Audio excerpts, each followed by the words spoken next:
ಪ್ರಶ್ನೆ ಇಲ್ಲ. ಅದು ಒಂದು ಏಜೆನ್ಸಿ, ಅದು ಸಪ್ರೇಟ್ ಏಜೆನ್ಸಿ. ಅವ್ರು ಆರೋಪ ಮಾಡ್ತಿರ್ಬೋದು ಅಷ್ಟೇ, ಸಿಗಿಸ್ಲಿಕ್ಕೆ ಅವ್ರ ಕೈಯಲ್ಲಿ ಏನಿಲ್ಲ, ಅವರು ಅಥಾರಿಟಿ ಅಲ್ಲ. ಅದು ನ್ಯಾಯಬದ್ಧವಾಗಿ ಇಡಿ ಮಾಡಿದ್ರೆ ನಾವೆಲ್ಲ ಆಸೆ ಇಟ್ಕೊಂಡಿದ್ವಿ. ಇಡಿನ ದುರುಪಯೋಗ ಸರ್, ಇಡಿ ಇಲಾಖೆಗಳನ್ನ ಅದು ಹೇಳಲಿಕ್ಕಾಗೋಲ್ಲ, ಅದಕ್ಕೆ ಯಾವುದೇ ಸಾಕ್ಷ್ಯಾಧಾರಗಳಿರಲ್ಲ, ಪ್ರೂವ್ ಮಾಡ್ಲಿಕ್ಕೆ ಆಗೋಲ್ಲ. ಇಡೀ ದುರುಪಯೋಗ ಅಂತ ನಾವೆಲ್ಲೂ ಪ್ರೂವ್ ಮಾಡ್ಲಿಕ್ಕೆ ಆಗೋಲ್ಲ. ಈ ಮೂಡಾ ಪ್ರಕರಣದಲ್ಲಿ ಕೇವಲ 14 ಸೈಟ್ಗಳಿಗೆ ಮಾತ್ರ ರೈಸ್ ಮಾಡ್ತಾರೆ, 116 ಸೈಟ್ಗಳ ಬಗ್ಗೆ ಏನು ರೈಸ್ ಮಾಡ್ತಾ ಇಲ್ಲ. ಅದೇ ರಾಜಕೀಯ. ನಾನು ಈಗಲೇ ಆರೋಪ ಮಾಡಿದ್ದೇನೆ, ರಾಜಕೀಯ ಇದೆ ಅಂತ ಆರೋಪ ಮಾಡಿದ್ರು. ನಾವು ಮಾಡಿದ್ವಿ, ಎಲ್ಲರೂ ಮಾಡಿದ್ದಾರೆ. ಅಲ್ಲಿ ಸುಮಾರು 2,000 ಸೈಟ್ ಹಂಚಿಕೆ ಆಗಿದೆ 20 ವರ್ಷಗಳಲ್ಲಿ. ಅದು ಈಗ ಸಿಮ್ಲೇರ ಇದ್ದಾರೆ, ಇದೇ ಥರನೇ ಇದ್ದಾವೆ ಕೇಸ್. ಅದು ಯಾವುದೂ ಬೆಳಕಿಗೆ ಬರೋದಿಲ್ಲ. ಸಿ ಎಂ ಅವ್ರದ್ದು ಬರೋದ್ರಿಂದ ಅದು ರಾಜಕೀಯ ಅಂತ ನಾವು ಹೇಳಿದ್ವಿ, ಮುಂಚೆನೇ ಹೇಳಿದ್ವಿ, ರಾಜಕೀಯ ಪ್ರೇರಿತ. ಈಗ KPCC ಅಧ್ಯಕ್ಷರ ಬದಲಾವಣೆ ವಿಚಾರ ಸಾಕಷ್ಟು ಸಭೆಗಳು ನಾವು ಹೇಳಿಲ್ಲ. ನಾವು KPCC ನೇಮಿಸುವಂಥ ಅಧಿಕಾರ ನಮಗಿಲ್ಲ, ಅದ್ರ ಬಗ್ಗೆ ಪ್ರಶ್ನೆ ಇಲ್ಲ. ಅದು ಸಮಯ ಬಂದಾಗ ಹೈಕಮಾಂಡ್ ತೀರ್ಮಾನ ಮಾಡ್ತಾರೆ. ಅವಕಾಶ ಇಲ್ಲ, ಚರ್ಚೆನೇ ಇರಲ್ಲ. ಅದಿನ್ನು ಅದ್ರ ಬಗ್ಗೆ ಚರ್ಚೆ ಬಂದಾಗ ಚರ್ಚೆ ಮಾಡೋಣ, ಈಗ ಚರ್ಚೆ ಅಂತ ಇಲ್ಲ. ಬೇರೆ ಬೇರೆ ದೇಶದ ಬೇರೆ ಬೇರೆ ರಾಜ್ಯದಲ್ಲಿ ಪ್ರದೇಶ ಕಾಂಗ್ರೆಸ್ ಸಮಿತಿ ಅಧ್ಯಕ್ಷ ಬದಲಾವಣೆ ಆಗಿದೆ, ಬೇರೆ ನೇಮಕ ಮಾಡಿದ್ರೆ ಕರ್ನಾಟಕದಲ್ಲಿ ಮಾಡುವ ಪ್ರಸ್ತಾಪ ಆಗಿದೆ. ಖರ್ಗೆ ಅವರು ಹೇಳಿದ್ದಾರೆ, ಅವ್ರು ಹೇಳಿದಾರೆ, ಅದೇ ಹೇಳಿದಾರಂತ ಅದ್ರ ಬಗ್ಗೆ ಆಕ್ಷನ್ ತಗೋತಾರೆ ಅವರು. ಅವ್ರು ಹೇಳಿದ್ಮೇಲೆ ಟೈಮ್ ತಗೋಬೋದು, ಯಾಕಂತ ತಕ್ಷಣ ಮಾಡ್ಲಿಕ್ಕೆ ಆಗ್ಲಿಕ್ಕಿಲ್ಲ. ಯಾವಾಗ ಮಾಡ್ಬೇಕಂತ ನಿರ್ಧಾರ ಅವ್ರು ಮಾಡ್ತಾರೆ, ಕಾದ್ ನೋಡೋಣ. ನಾವು ಆಕಾಂಕ್ಷಿ ಇಲ್ಲ. ಮಾತ್ರ ಬಂದಾಗ ಚರ್ಚೆ ಬಂದಾಗ ಸಂದರ್ಭ ಸನ್ನಿವೇಶ ಬಂದಾಗ ನೋಡೋಣ, ಅದ್ರ ಬಗ್ಗೆ ಚರ್ಚೆ ಮಾಡೋಣ. ತಮಗೆ ಆಗ್ಬೇಕು ಅಂತ ಹಿಂಬಾಲಕರು ನಾಯಕರು ಸಾಕಷ್ಟು ಯಾತ್ರೆ ಎಲ್ಲರೂ ಆಸೆ ಪಡ್ತಾರೆ. ಅವ್ರ ಬೆಂಬಲಿಗರು ಸ್ವಾಭಾವಿಕ ಎಲ್ಲರೂ ಅವ್ರವ್ರ ಬೆಂಬಲಿಗರಿಗೆ ಮುಖ್ಯಮಂತ್ರಿ ಆಗಬೇಕು, ಅಧ್ಯಕ್ಷ ಆಗಬೇಕು, ಮಂತ್ರಿ ಆಗಬೇಕಂತ ಸ್ವಾಭಾವಿಕವಾಗಿ ಅವರು ಬೆಂಬಲ ವ್ಯಕ್ತ ಮಾಡ್ತಾರೆ. ಬಜೆಟ್ ನಂತರ CM ಬದಲಾವಣೆ ವಿಚಾರ, ಸಚಿವ ಸಂಪುಟ ಪುನರ್ರಚನೆ, ಅದೆಲ್ಲ ನೋಡ್ರಿ ನಮ್ಮ ವ್ಯಾಪ್ತಿಗೆಲ್ಲ ತಿಳಿದ್ವಿ ನಾವು. ಅಧ್ಯಕ್ಷ ಬದಲಾವಣೆ, ಮುಖ್ಯಮಂತ್ರಿ ಬದಲಾವಣೆ, ಅದು ಇದು ನಮ್ಮ ವ್ಯಾಪ್ತಿಗೆ ಬರೋಲ್ಲ.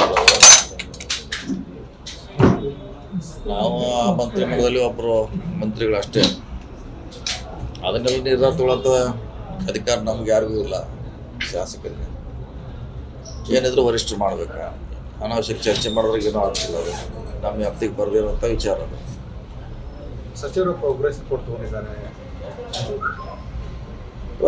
ಆಲ್ರೆಡಿ ಕೊಟ್ಟಿದ್ದಾರೆ ನಮ್ಮ ಅಧ್ಯಕ್ಷರು. ಅದರ ಮೇಲೆ ಪುನರ್ರಚನೆ ಆಗಬೇಕು, ಕೆಲವು ಸಚಿವರು ಕೈ ಬಿಡಬೇಕು, ಹೊಸ ಮುಂದೆ ಹೋಗ್ಬೇಕು. ಶಾಸಕರು 3 ಟೈಮು 4 ಅದೇ ಹೇಳಿದಲ್ಲ, ಅದು ನೀವು ಅಲ್ಲೇ ಮತ್ತೆ ಹೇಳಿದ್ರೆ ಅದು ಎಲ್ಲ ಒಂದೇ ಉತ್ತರ ಹೈಕಮಾಂಡೇನೆ. ಎಲ್ಲದಕ್ಕೆ ಕೇಳೋದಕ್ಕೂ ಹೈಕಮಾಂಡನೇ ಬರ್ತೈತೆ. ಈಗ ಅದನ್ನು ನೋಡುವಂಥ ಅಧಿಕಾರ ನಮಗೆಲ್ಲ. ಪ್ರೋಗ್ರೆಸ್ ಕಾರ್ಡ್ ಯಾರು ನೋಡೋರೆ? ವರಿಷ್ಠರು ನೋಡಬೇಕು. ನಿರ್ಧಾರ ಮಾಡೋದು ಅವ್ರು ಮಾಡಬೇಕು. ನಮ್ಮ ವ್ಯಾಪ್ತಿಗೆ ಯಾವುದೂ ಬರೋಲ್ಲ. ಮಂತ್ರಿ ಆಗಿದ್ದೀವಿ, ಮಂತ್ರಿಯಾಗಿ ಕೆಲಸ ಮಾಡ್ತೇವೆ. ನಮ್ಮ ಇಲಾಖೆಗೆ ಸಂಬಂಧಪಟ್ಟಿದ್ರೆ ನಾವು ನಿರ್ದಿಷ್ಟವಾಗಿ ಕೇಳ್ಬೋದು ಉತ್ತರ. ಸರ್, ಸರ್ಕಾರದಲ್ಲಿ ದಲಿತರ ಸೂಕ್ತ ಸ್ಥಾನಮಾನ ಸಿಗ್ತಾರೆ ಅನ್ನೋದು ಹಿಂದೆ ಚುನಾವಣೆ ಮುಂಚೆನೇ ಒಂದು ದಲಿತರ ಶೋಷಿತ ಸಮಾವೇಶ ಆಗಬೇಕು ಅಂತ ನಿರ್ಧಾರ ಆಗಿತ್ತು. ಈಗ ಅದಕ್ಕೆ ಚಾಲೆಂಜ್ ಸಿಗ್ತಾ ಇದೆ ಅಂತ. ಅದಕ್ಕಿನ್ನೂ ಭಾಳಷ್ಟು ನಮ್ಮ ವರಿಷ್ಠರಿದ್ದಾರೆ. ಸಮಾವೇಶ ಮಾಡಲಿಕ್ಕೆ ನಮ್ಮ ಜೊತೆ ಇನ್ನೂ ಭಾಳ ವರಿಷ್ಠರಿದ್ದಾರೆ. ಅವ್ರು ತೀರ್ಮಾನ ಮಾಡಬೇಕು. ಅದನ್ನು ಯಾವಾಗ ಬೇಕಾದ್ರೆ ಮಾಡಬಾರತ್ತೇನಿಲ್ಲ. ವರಿಷ್ಠರು ನಮ್ಮ ಪಕ್ಷ ಅದಕ್ಕೆ ನಿರ್ಧಾರ ಮಾಡಬೇಕು. ಕಾದ್ ನೋಡೋಣ. ಅದನ್ನು ತಾವು ಹಿರಿಯ ನಾಯಕರು ಭೇಟಿಯಾಗಿದ್ದ ಬಗ್ಗೆ ಮಾತುಕತೆ ಆಗಿದೆ, ಖರ್ಗೆ ಅವ್ರನ್ನ ಪರಮೇಶ್ವರ್ ಜೊತೆ ಮಾತುಕತೆ ಆಗಿದೆ. ಯಾವ ಡೇಟ್ ಫಿಕ್ಸ್ ಆಗುತ್ತೆ ಸಮಾವೇಶ? ಅದು ನೋಡೋಣ ಆಗ್ತೈತಿ. ಈಗ ಹೇಳಲಿಕ್ಕೆ ಆಗೋಲ್ಲ ಯಾವಾಗೂ ಏನಂತ. ಅದು ಎಲ್ಲರೂ ಕೂಡ ನಿರ್ಧಾರ ಮಾಡಬೇಕಾದ್ದು. ಪಕ್ಷ ಅನುಮತಿ ಕೊಡಬೇಕು. ಅದಕ್ಕೆ ಒಟ್ಟು ಬೇಗ ಮಾಡ್ತಾರೆ. ಅದನ್ನು ಮಾಡಲಿಕ್ಕೆ ನಾನು ಒಬ್ಬನೇ ಇಲ್ಲ, ಭಾಳಷ್ಟು ಜನ ನಾಯಕರಿದ್ದಾರೆ. ಎಲ್ಲ ಕೂಡ ಚರ್ಚೆ ಮಾಡ್ತಾರೆ. ಜಿ ಕನ್ನಡ ನ್ಯೂಸ್ ಈಗ ನಿಮ್ಮ ಮನೆಯಲ್ಲೇ ನೋಡಿ. ಎಲ್ಲ ಕೇಬಲ್ಗಳಲ್ಲಿ ಈಗ ಲಭ್ಯ.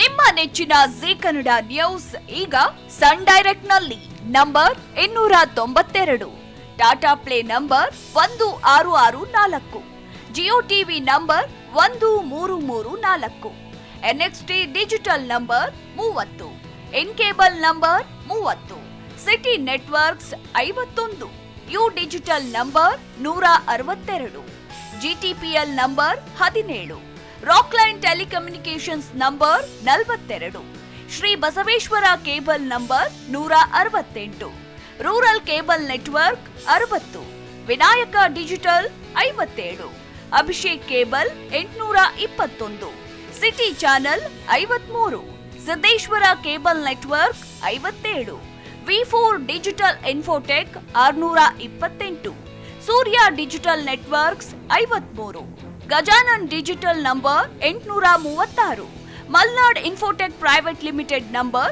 56, metrocast number 830, victory digital number 167ರಲ್ಲಿ ನೋಡಿ ಆನಂದಿಸಿ.